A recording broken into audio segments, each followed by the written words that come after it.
My name is Tania Frazer.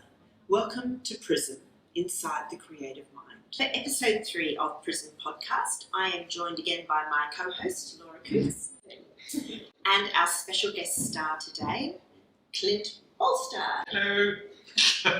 Clint is an actor and Clown. I was going to say clown, comedian clown. I never quite know what to say because I always say my friend Clint the clown, and I think people don't think I'm being serious. No, they don't think I'm talking about your profession. Right, yeah. Imaginary. Well, yeah. No, I get that a lot because people ask me, what do you do? And then I sort of go that formal list of going, I'm a clown, I'm an actor, I'm a stilt performer, and I'm a masked theatre specialist and teaching artist. Mm-hmm. And they go, what? So, yeah. Well, thanks for having me. Oh, no, it's fantastic to have you. We've known each other for, I think, about 10 years now. Yeah, we did Little Green Road to Fairyland together. Yeah, Queensland Music Festival Yes. with Elena Katz-Chernin and Rosetta Cook, which was so much fun. And Laura, Clint was hilarious. He actually had all these different roles in this show, but he actually was on stilts at one point with a big monster costume, making these awful noises that were like this, like it was like a dinosaur. Yeah. That's why I was playing an ogre and a stilt creature, but my favourite, I think, I was playing a bookcase. Oh, How do you play it? Have you done it? I can't remember, it's just with the eyes are just being frozen on stage. It's just very funny. Yeah, so I met Clint, and I mean, for me it was hilarious because, you know, I'm 5 foot and a tiny bit, and Clint I'm is 6'7". 6. 198 centimetres tall. And then you went on stilts. Are you really annoyed that you're not 2 meters? 2 or Well, doors are scary. And cars, so I had to get a bigger car so I could fit in it. So my great grandmother, she was 7'2". What? Yeah, so she was insanely tall. Oh my goodness. Yeah. And all I remember with her is that she had a big jar of 1 cent and 2 cent coins. That's all I remember. Holding a jar. Runs into family. Comedy runs into the family. And then we've done lots of shows together, and you've actually performed at the Bangalore Music Festival. Fantastic show. The kids absolutely loved it. And then we've been working on, I've been teaching you bells. Oh, yes. And I recently did, because I played the German Alpine cowbells while I'm getting better. And my clown character called Buff, I've got a cabaret act where I can give bells out to the audience and I conduct them to play songs. And at the end of last year, we did a COVID Halloween cabaret. And I got 2 standing ovations. Oh, fantastic. Which is great. That's great. That was nice. So you've been practicing your Yes, bells. I'm practicing my bells and annoying all the neighbours. Because it's not like I know anything about the bells. I was just... Yeah, I was like, that's another skill. It's funny because I'm not a musician. I just go, I remember a pattern, and I have to remember who has which bell, and then make it funny. And you're always funny. I mean, Clint, I used to say all you need to do is say hello, and you usually get the audience laughing at that point. And so I wish I could learn a bit of that from you, actually. But look, tell us about, you have an incredibly diverse career, and you have your own company, Homunculus Theatre. Tell us a bit about that. Well, it's actually, I've got been performing professionally for 17 years, so in Australia, New Zealand, Asia, and over in Europe. And over the time, I guess for the first 10 years, I specialised in Commedia dell'arte, and I toured in a school show that toured around Australia with the same cast, which was wonderful. So I've done over about 5,000 shows of that one. So I've got, oh, bless you. Hello, cameraman. So I've got a Homunculus Theatre, which is looking at resilience training through laughter for young people in primary and high schools. But we look at that through commedia, clown, physical comedy, and mask theatre. So we do workshops, performances, artist residence programs. We do professional development for teachers and regional and community projects. And then I've also got one of my other loves and my passions is performing with the entire body on stilts. So when I got back from a contract in Japan when I was about 20, I saw stilt performers perform in a big parade, and I said, I want to do that. That looks like awesome fun. So I found the big professional stilt company in Brisbane at the time, around 2007, and they were called Maneuver, and it was run by Monique DeGoey, and she had been performing stilts from Expo 88. And it wasn't just walking on stilts with a voice. Yeah. She would train 3 times a week. Each character was visual and everything was very physical. Everything was non-verbal. Yeah. So I trained for a year, 3 times a week before I did my first gig, and fell in love with the form. And then a year later, I ended up taking over the company because Monique wanted to retire. Mm. So that company has taken me into Singapore, to Egypt, to Mongolia, to perform all over the world. Yeah. Well, I think, did I see you've done Commonwealth Games? You're doing stilts there, and your costumes are beautiful, aren't they? They're incredibly. Yeah. And do you work with a couple of others who do? Yes, so in Homunculus, in schools I've got an ensemble of about 6 performers that I've worked with for 16 years now. And with Maneuver I've got about 8 performers. Mm-hmm. And then I also have the Mask family, which is, I recently got back from the UK and I did some training over there with some of the top mask theatre companies. So that was about 4 years ago. And then Arts Queensland, thank you.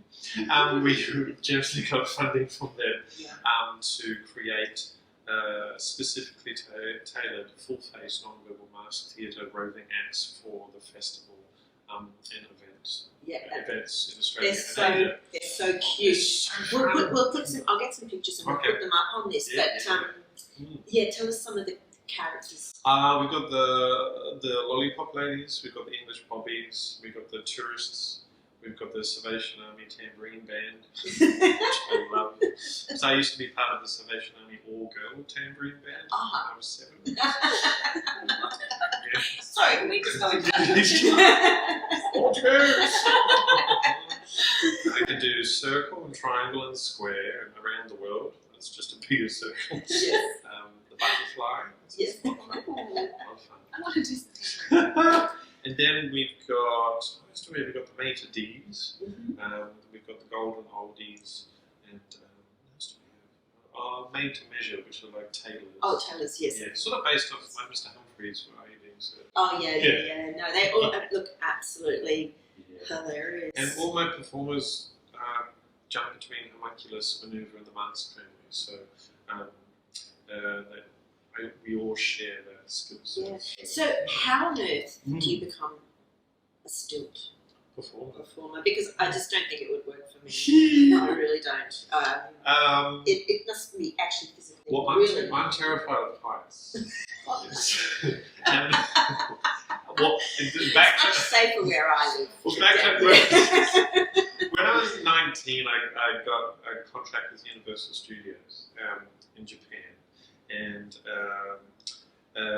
so I did 900 shows solo in Japanese. Wow. And I was living on the 10th floor of, it was called Kakadori House, so it's this like big apartment block where all the performers are housed. And I jokingly said, oh, can I go on the top floor? And they said yes. I said, okay. So you had a balcony. It's getting to a point. So there was a Halloween parade and there were still performers over from the UK, and I befriended them and I was like, I would love to train a little bit in that. They said, oh, we can do that now. I'll bring some stilts up to your apartment. I said, what? Well, the roof is too... So, oh, no, we'll go in your balcony. There's more room. So if you fall to the left, you're dead. If you fall to the right, you're fine. So I tried that and I survived. Yes, it's a bit like being thrown in the deep end. It's ridiculous. Yeah. And when I finished the contract there, I got home and then discovered Maneuver and Monique, and then she said, oh, well, I've been looking to train somebody up. So it was just falling in love with that and getting more confident and knowing that you can go up hills forwards and backwards, you can run, skip, hop, jump, you can have a wonderful complicity with your fellow performer, and complicity, so it's the art of joy and fun. So accepting offers and, can we go on beaches? Yes, we can. Can we go upstairs? Yes, we can. But making that completely, when you see people that it's not in their body, or something like that, you have to make it completely second nature. Yes. It's like riding a bike. It Yes, has to be so yes. fluid and blah. So still to this day, I train every week. Yeah. When my ensemble is free. What is the main muscle group? Is it mainly core? Core, lots of core, lots of core. Breathing. Abs, butts, and thighs. Yes. Yeah. And you get good calf muscles. Yeah. Can I ask? I've always been curious.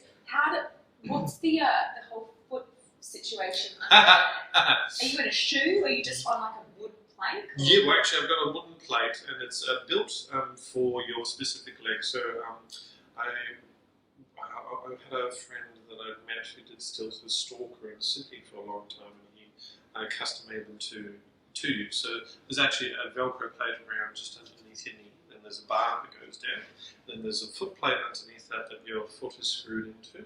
Well, not your foot, your shoe. And then there's still some cells that come in with a connector, and you can make them different heights. So you can be 50 centimeters or 75 or a meter and a half.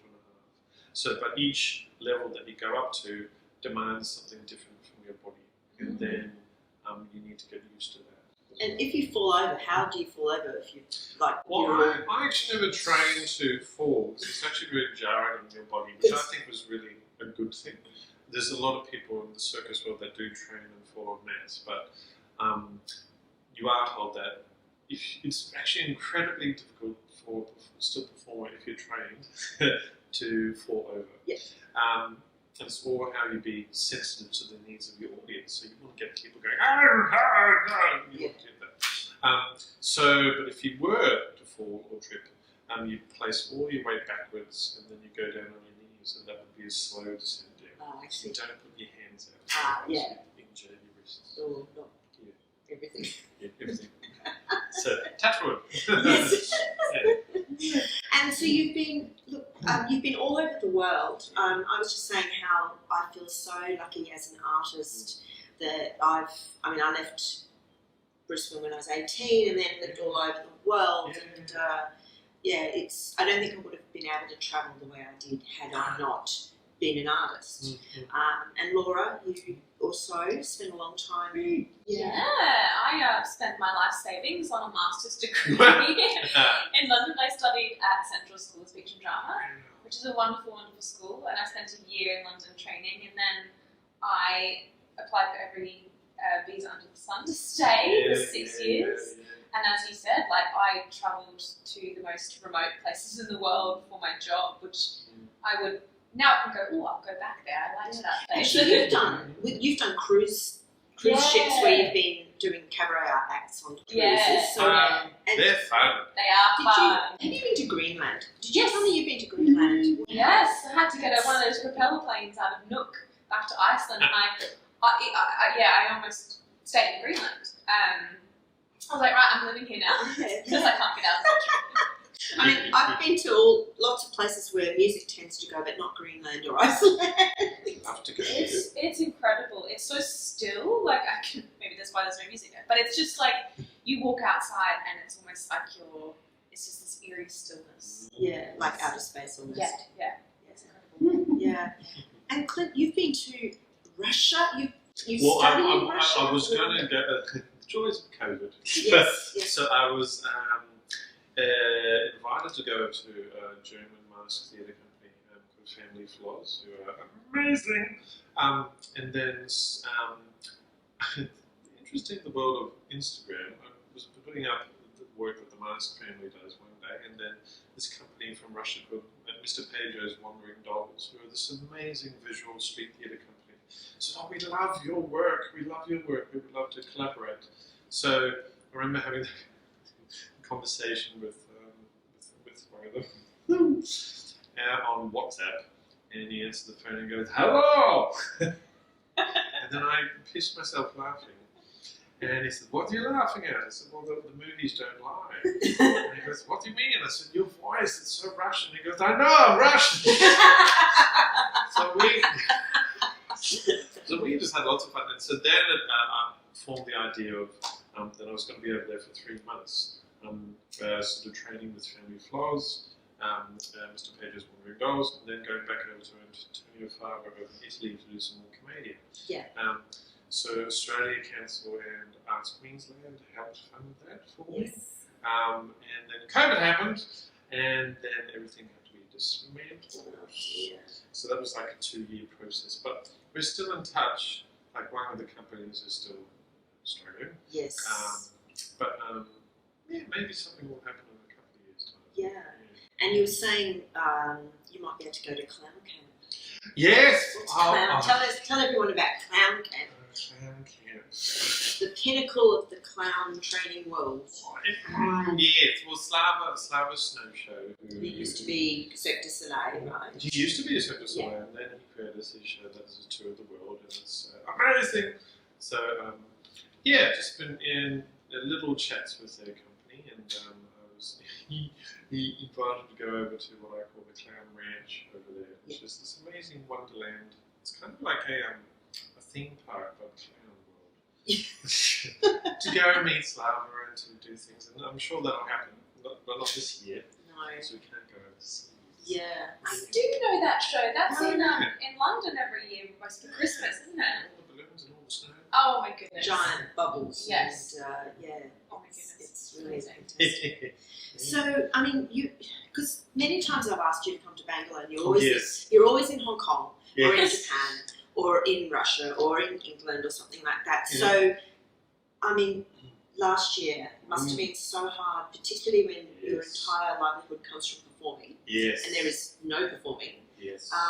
That was a shock. It's a big shock. Like, I've always never taken it for granted and worked incredibly hard, and it's every gig that you get is a blessing and it's a joy.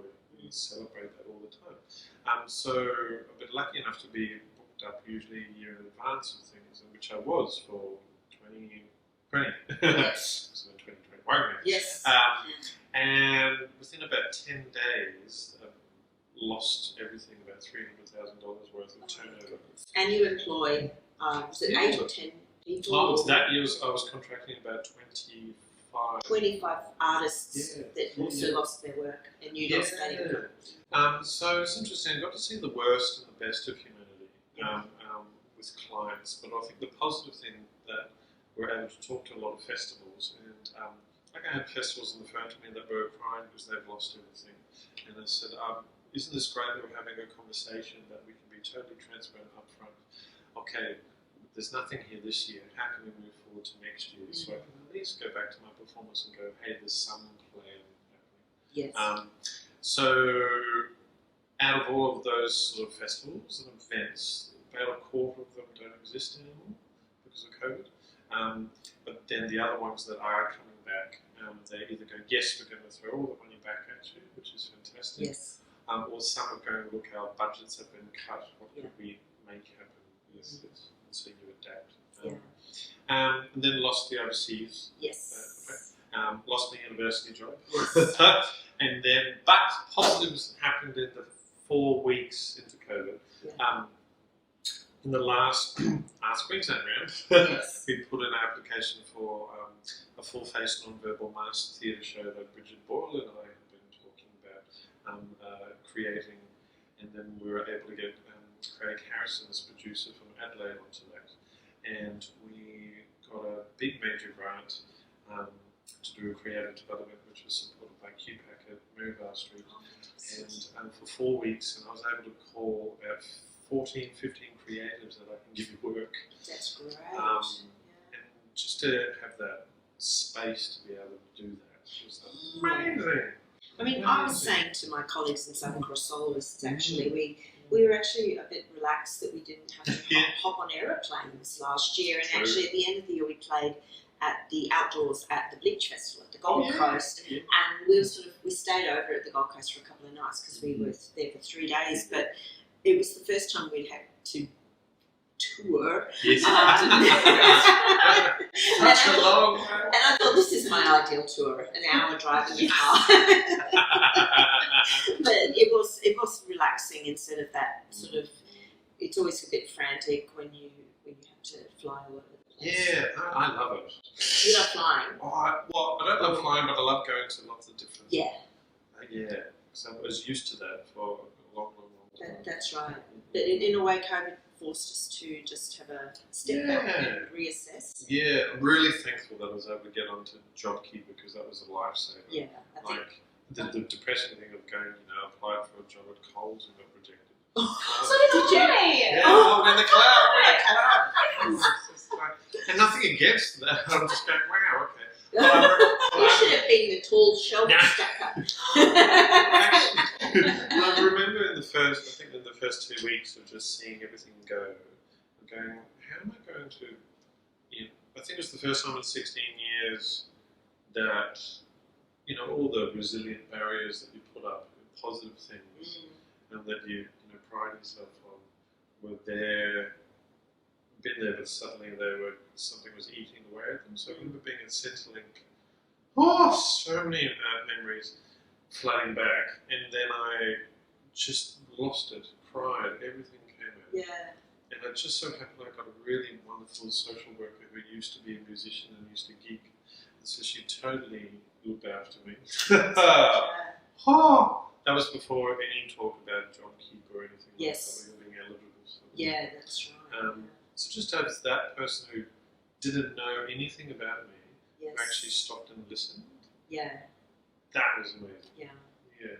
Because I think as artists you have a resilience because our career is so hard and rejection is part of that and you have to just toughen it up and things. But and you're used to that kind of rejection. That's right. But when something goes, some people classify as a force majeure out of your control. It's like, whoa. You're used to one or two of those because of inclement weather. Yeah. But not for like a whole series of. But it makes you realise how vulnerable our careers are away from our normal challenges of just trying to succeed against the competition, but then the reality of, how vulnerable it is. But what I was so amazed when we had our first concert back in October, Laura and I were both so relieved because we had to change the program because our artists couldn't fly in. And we were very worried that no one would come because they all got refunds because the famous artist wasn't coming. And not only did they all come, we had record crowds. We had, I'd say 50% more people at the concert than normal. And then we did another concert in February and we had 300% increase in our audience. Brilliant. And because no one's overseas, no one's on holiday, normally they go, oh yes, we'd love to come, but we'll be in Italy that week.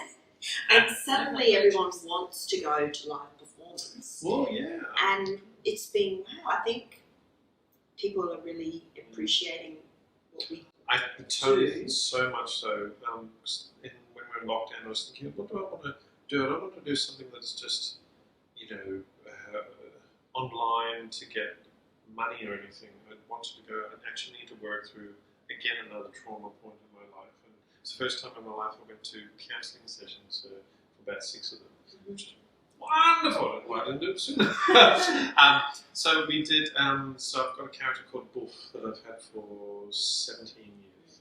And I think any clown will tell you that your clown persona develops as you do as a performer and as a human being. So to see him develop over that time. So he can say and do anything that I will normally be able to do because I'm actually really agoraphobic in real life. The people are like, but then when you're a character on stage, that's where I get to live. I was brought up by my grandparents because I'm a domestic violence survivor from my parents.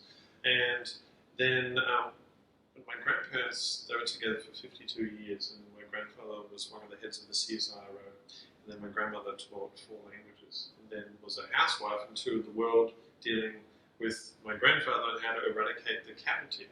It's an amazing thing. But we would always have tea in the morning for about an hour and a half, and then in the afternoon when I go back from school.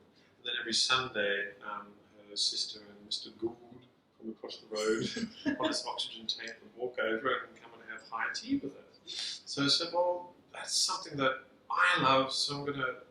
So we created a show called Afternoon Tea with Buff online. It was just where Buff can share monologues and stories from my childhood, so they're all real, true stories, through boof. And then, I've worked and performed with a lot of performers, and I just put the word out and said, hey, would you just like to have a little 10-minute segment? We're not getting any money for it, it's just to keep joy alive, because what am I good at? Yes. And what I wanted to share is joy and laughter. Yeah. So I had 33 performers from around the world, from Las Vegas and Europe to Australia, to being guests. Yeah, fantastic. And then my friend Stefan, who just lived down the road, did all the technical stuff for us.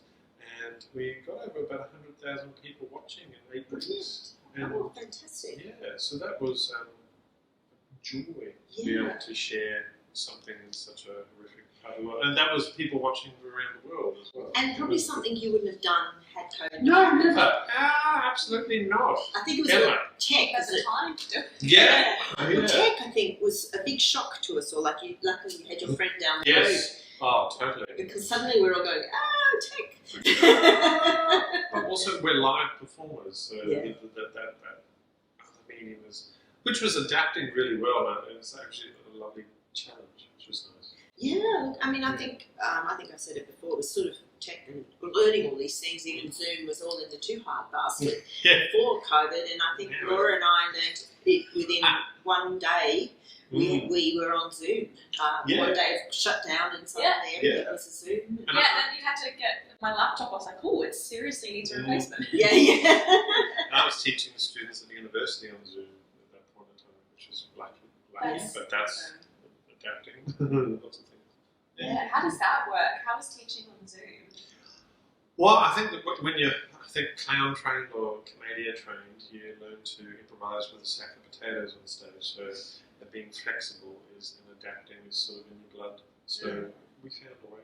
It was actually really joyous. Yeah, a little bit different. And I mean, I think universities are taking a bit of that on now more. I mean, in a way, you can do those sort of Zoom tutorials now, which in a way means more kids are more likely to be there than if it's actually in person. I actually found they're really good for production meetings. Yes. And there's so many schedules all over the place, and you find that time. That's a really good thing. Yeah, and it stops people gossiping like we are right now. So, Clint, this year I know you've been in Tasmania. Yes. And what? I got over the border. Yeah, so how was Tasmania and what's next are the two questions. Well, before Tasmania, actually going on from the afternoon tea with Bluff, I can't say much at the moment because things are happening. But you know when things sort of fall into place, then you can't describe it, things just start to happen. We came up with a touring concept show for Bluff, which is called High Tea with Bluff. So it's in a repurposed and fully converted shipping container that opens out into pretty huge, lavish things. We had a soft launch for industry about 6 weeks ago. Okay. And we have been programmed for 2 major festivals, which I can't say yet. And then we're looking at a big year, sort of 5 to 10 year plan. So you're going to pretty much take this shipping container with you everywhere. That's it. So you whoever can program it. How do you have how do you do that? Have you got it on a truck? No. It's transported either by truck or train, and then it gets put into place and leveled. And for some reason, I'm just visualizing horse and carriage. Yeah. Like this shipping container. We've got air conditioning. Oh, air conditioning. So it's a real festival. Very fancy. That's great. Yes. And the wonderful Cluster Arts. I don't know if you know Cluster Arts. But they produce like briefs and also Cassis and a couple of other wonderful companies. So they've come on board as producers for the work, which is exciting. So we're doing the launch to coincide with the festival in April, the end of April. So don't want to say too much. No, but that sounds like a good way to tour if you have everything you need in this container. And so is that going to take up the most of this year for you now? I hope so. No, I think it's because again, I imagined what was it I imagine if somebody interviewed Wolf, and you know how when people say, "What do you do?" "Oh, I'm an actor, I'm a clown, I'm this, I'm an electrician, I'm a lawyer." I'm going, what would Wolf say? How would he react to that? And he would go, "Oh, I'm a connector." He loves to connect with people from anybody, any walk of life. It doesn't matter what status you are. He wants to learn. Yeah. And I have been to Tea with Wolf in the first show where I suddenly had to take over the bells. Yes. But what I noticed about Wolf is he brings all the introverts out of themselves. Yeah. There's no room to be introverted, but Wolf helps you. Yes. Gently, but then he can turn. Can he? Oh, you don't want to get on the bad side of Wolf. Well, maybe people do. So then, yes, we had the launch in soft launch, and then I do. Very luckily, was able to do my annual teaching artist workshop tour for about 5 weeks. So in Brisbane, Hobart, Launceston, Townsville, and then Cairns. Is that finding your inner clown? It's a mix. It's so I take masks with me and clown with me, and I know the schools really well. So it's for schools, colleges, and also theatre companies and professional development for teachers as well. So I really know the communities now. So Wang is an alternative education school, so I know how to manipulate and change that rhythm to do, okay, I'm sensing the rhythm that what you have is when you come into the room. And it's interesting how COVID has affected young people. Woo! Having known the journey of these kids for some 4 years, and they're up to grade 10 now, and things happening with their families. Trauma can recognise trauma. I'm not saying I'm a psychologist or a therapist or anything like that, but I can recognise it in a young person and then go, what do I need to do today to make that person laugh, to transport them away from something that's happening in their life. So it's not just going in, I'm going to teach you an exercise, which is absolutely valid for people, but I like to invest and look at that holistic approach to go, everybody should have laughter every day in their life, like belly laughs every day. So that's the minimum standard that I put on myself. I mean, I mentioned finding you in a clown because I remember you telling me about it and going into some really tough schools with some very introverted kids who just couldn't say anything, and you managed by the end to get them out the front being clowning and people not laughing at them, laughing with them, and I was just like, wow, I wish I would love to go and do that sort of training. It's terrifying training, but very liberating and fun, and everybody's clown journey is different, and everybody has a different clown, and there's so many different styles of clowns. So we've all got a clown, even if you think you're not funny. Totally. I think I'm not funny. My clown is deeply rooted in my trauma from my childhood. But because essentially I turned into a 40-year-old overnight, and being brought up by the most wonderful people in the world, and then nursing them through cancer and dementia through the last stages of their life, it kind of gives you a big perspective on, and I think something that last year has taught a lot of people is that you only live once. And you need to do what you love doing. And you need to be able to process what you've done. How I processed it was through laughter and with an audience. You still do. And we're so pleased that you do, because we love working with you, love having you along for performances. Is Bangalore happening? Bangalore is happening. Laura and I are working round the clock at the moment, getting the launch is coming up on us very, very quickly. Any time now, so we're racing with the last touches on the program and getting it all going. But we'd love to have you come. Maybe another year. The kids will be ecstatic. And the teachers. You have a good way.